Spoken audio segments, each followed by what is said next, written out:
Pinagtuunan sa nakaraang markahan ang pambansang ekonomiya bilang kabahagi sa pagpapabuti ng pamumuhay ng kapwa mamamayan tungo sa pambansang kaunlaran. Lubhang mahalaga ang maayos na ugnayan ng lahat ng sektor ng ekonomiya upang ganap na matamo ang pambansang kaunlaran. Mga sektor ng ekonomiya, may mahalagang papel ang ginagawa ng mga sektor ng ekonomiya.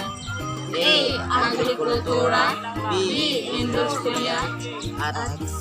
Paglilingkod. Kalakatang panlabas. Baka may isa para ng pagtatanggit ng pambansang kaunlaran. A.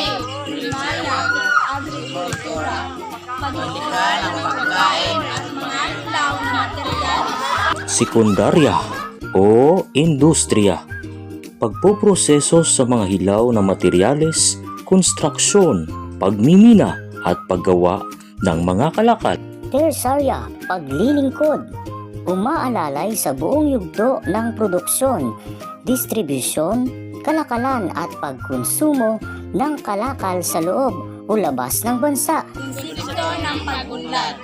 Ang pag-unlad ay pagbabago mula sa mababa tungo sa mataas na antas ng pamumuhay. Merriam-Webster. Ayon kay Fajardo 1994, ang pag-unlad ay isang progresibong proseso ng pagpapabuti ng kondisyon ng tao gaya ng pagpapababa ng antas ng kahirapan, kawalan ng trabaho, kamangmangan at di pa kapantay-pantay. Sina Michael T. Sudano at Stephen C. Smith sa kanilang aklat na Economic Development 2012. Tradisyonal na pananaw. Sa tradisyonal na pananaw, binibigyan diin ang pag-unlad bilang pagtatamo ng patuloy na pagtaas ng antas ng income per capita o pagtaas ng kita. Nang sa gayon ay mas mabilis na pamarami ang mabansa ng kanyang output kaysa bilis ng paglaki ng populasyon nito. Nang sa gayon ay mas mabilis na maparami ng bansa ang kanyang output kaysa bilis na paglaki ng populasyon nito. Pangalawa, makabagong pananaw. Sa makabagong pananaw ng pag-unlad, isinasaad na ang pag-unlad ay dapat na kumatawan sa malawakang pagbabago sa buong sistemang panlipunan. Mga palatandaan ng pag-unlad, pagsulong.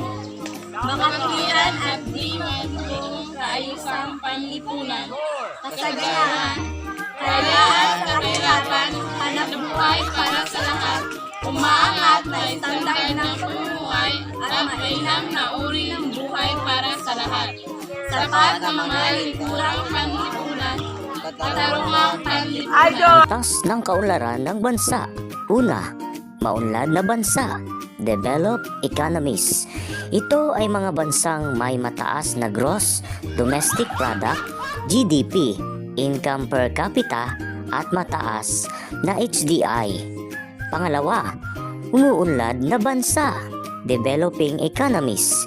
Ito ay mga bansang may mga industriyang kasalukuyang pinapaunlad ngunit wala pang mataas na antas ng industrialisasyon.